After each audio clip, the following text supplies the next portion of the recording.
Hello, I'm Rebecca Barnes and welcome to the Science ESA vodcast. In this episode, our journey leads us to the small bodies of the solar system. We'll investigate comets and asteroids and find out about Europe's pioneering missions launched to explore them. About 4.5 billion years ago, the Sun formed from a collapsing cloud of gas and dust and ignited into a fully fledged star. Leftover material was blasted away, the bulk of which settled into a disk that eventually accreted into the planets and moons that we see today. Most of the mass of the solar system is contained within the Sun, planets and moons. The remaining mass is distributed among billions of smaller objects that were not embedded into larger bodies during the early history of the solar system. While most of these inhabit the outskirts of the solar system, forming the Oort cloud, many can also be found in the inner regions between or just beyond the planets. Well over 1 million small bodies, some of them only chunks of rocks, lie in the region between Mars and Jupiter, and are perhaps the remnants of a planet that never formed. Within the disk of material surrounding the young Sun, as protoplanets began to take shape, the giant planet Jupiter is thought to have formed quickly. Its large mass, and therefore large gravitational field, pulled and pushed the material between itself and Mars, changing the orbits of the small bodies in what is now known as the main asteroid belt. Consequently, the material in the main asteroid belt was never able to form into a planet. Further out in the solar system, beyond Neptune, in a region known as the Kuiper Belt, there are about another 100,000 of the leftover building blocks of planetary formation. Occasionally, gravitational disturbance caused by Neptune and Uranus can draw one of these bodies out of the Kuiper Belt and into the inner solar system to become a short-period comet. The solid nucleus of a comet is usually between a few hundred meters and some 20 kilometers across. It resembles an icy mud ball that is made up of dust grains that have been embedded in ice. As a comet approaches the orbits of Saturn and Jupiter, it starts to become active. Heated by the Sun, the ice in the comet sublimes. Jets of gas and dust begin to shoot out from the nucleus, forming the coma, a giant cloud of the emitted gas and dust that surrounds the comet nucleus, spreading out for hundreds of thousands of kilometers. As a comet travels closer to the Sun, gas and dust tails begin to form. Ultraviolet light from the Sun ionizes gases in the coma. These ionized particles are then dragged away from the comet by the solar wind, forming the plasma or ion tail. The dust tail is formed when solar photons collide with dust in the coma. Both tails stretch out for millions of kilometers. Comets that approach the Sun from the Kuiper Belt are known as the Jupiter family of short-period comets. They usually take just 4 to 10 years to orbit the Sun, and they lie very close to the ecliptic, the plane on which the planets orbit. The Kuiper Belt is one of the 2 known comet reservoirs. The other is the Oort cloud, a spherical cloud of icy objects that surround the Sun and the planets. Comets from this region of the solar system orbit the Sun from a variety of angles. They are not confined to the ecliptic plane. The comets in the Oort cloud are mostly long-period comets, with periods greater than 200 years. However, comets with shorter periods may also originate from the Oort cloud, such as Comet Halley, for instance. Today it is thought that the objects that now populate the Oort cloud actually formed much closer to the Sun. However, through gravitational interaction with the giant planets, in particular Uranus and Neptune, they were slung outwards to the fringe of the solar system. Comets that originate from the Oort cloud are thought to be disturbed by gravitational interactions from passing stars or molecular clouds, causing them to change orbit and head into the inner solar system. The combined mass of all known asteroids and comets is fairly insignificant in terms of the total mass of the solar system. However, they are primitive objects that have changed very little over the last 4.5 billion years. Comets and asteroids hold a record of the physical and chemical processes and conditions present in the early solar system. As the disk of material surrounding the newly formed sun began to cool, the leftover gas and dust started to freeze, trapping within them information about the young developing sun. This reservoir of pristine material is still retained today because comets and most asteroids are too cold and too small to undergo geological activity, the main processes that have permanently altered larger solar system bodies, such as the planets. Studying comets and asteroids provides important clues about how the solar system formed and about the origins of the chemicals vital for life to start on Earth. These essential seeds for life may have originated in comets and been delivered to Earth during impacts early in the history of the solar system. In 1986, Comet Halley made its first approach to the Sun since the beginning of the space age, providing a unique opportunity for the comet to be studied close up and in more detail than ever before. Joining the international effort to examine this famous comet, Europe launched its pioneering deep space mission, Giotto. During its flyby of Comet Halley, Giotto withstood a harsh battering by dust particles in the coma and took the first ever close-up images of a comet nucleus. The unexpectedly dark surface observed by Giotto suggested that Comet Halley was covered in a layer of dust. Great jets of gas and extremely fine dust were observed shooting out of the dark nucleus. Water vapor accounted for most of the volatile material detected, along with substantial quantities of carbon monoxide, carbon dioxide, methane, and ammonia. The data returned by Giotto showed that the comet was rich in mineral-forming elements, meaning that the history of comet formation was more complex than previously thought. The data also showed that Comet Halley had a similar relative abundance of light elements as the Sun. This means that the material the comet is made from has remained unchanged since the planets formed about 4.5 billion years ago. This material existed in the cloud of gas and dust from which the solar system formed. Following the successful encounter with Comet Halley, Giotto targeted a second comet for detailed study, Comet Grigg-Skellerup. During this extended mission, Giotto became the first deep space mission to use a gravity assist from Earth to change its orbit, the first spacecraft to be put into hibernation, and the first to fly just 200 kilometers from a comet's nucleus. Shortly after Giotto had achieved its flyby of a second comet, Europe gave the go-ahead for the development of Rosetta, an even more ambitious and unique expedition to another tiny icy world. The Rosetta mission is an international collaboration between scientists from across Europe and the United States.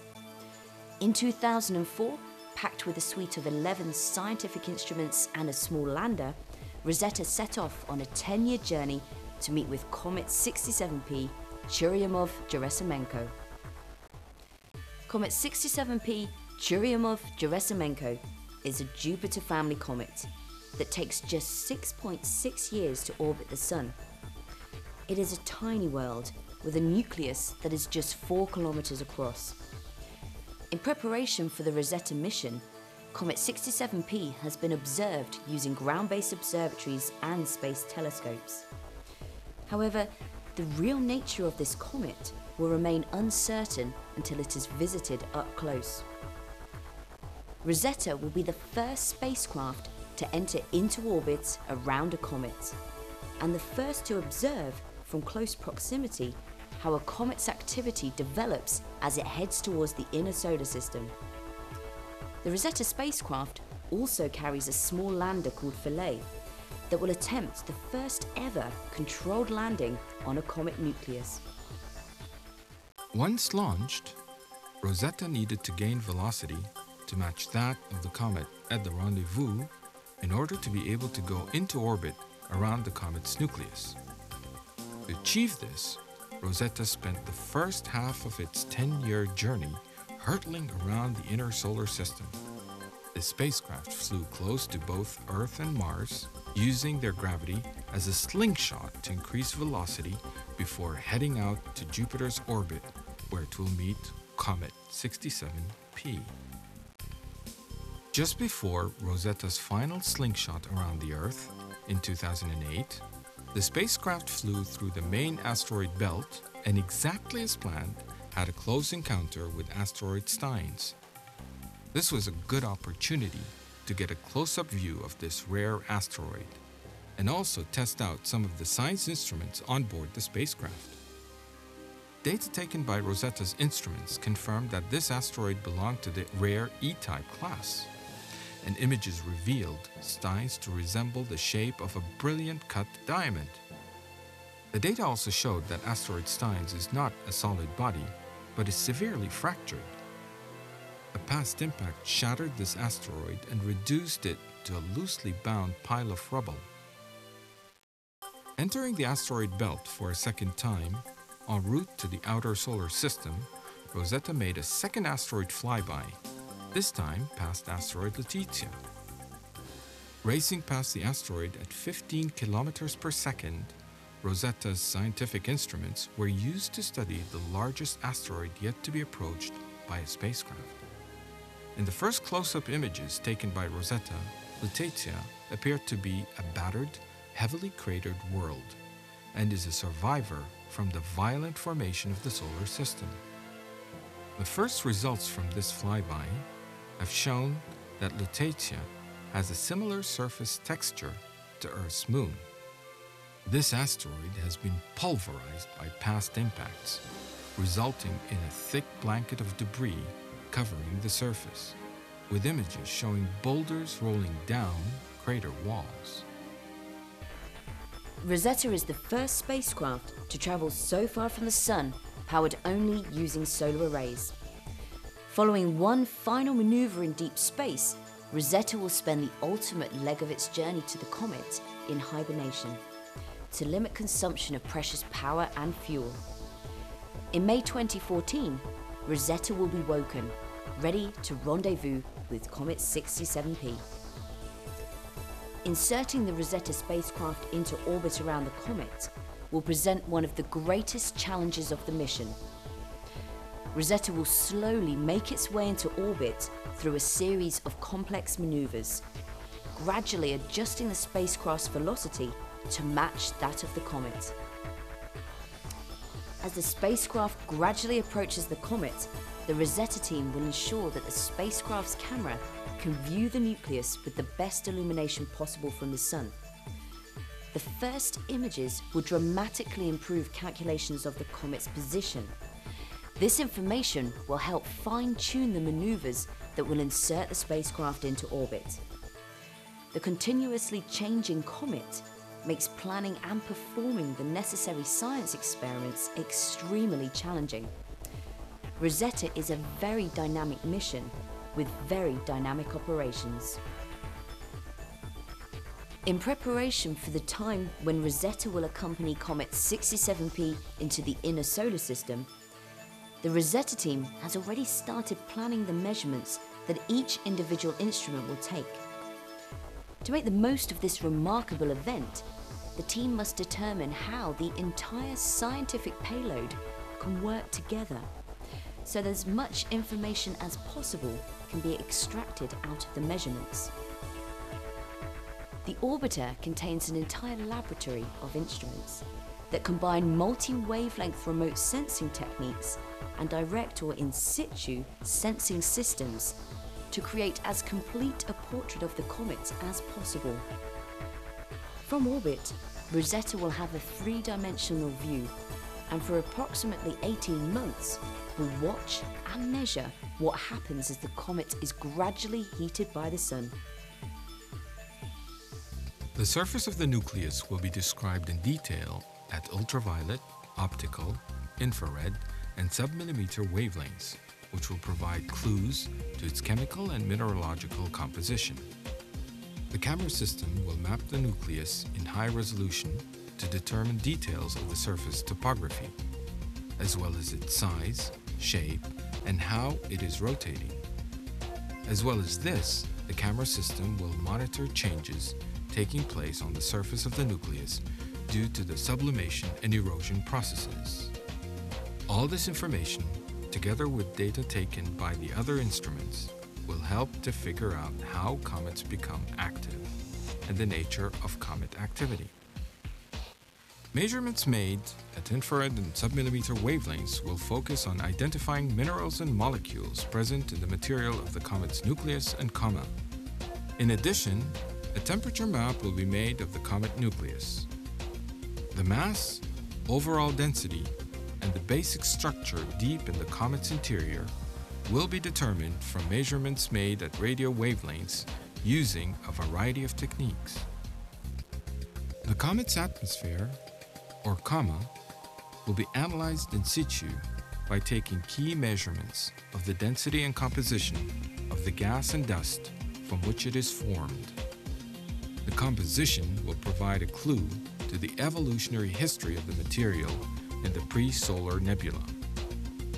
In addition, individual dust particles will be investigated from microscope images, and the plasma environment of the comet and its interaction with the solar wind will be monitored in situ.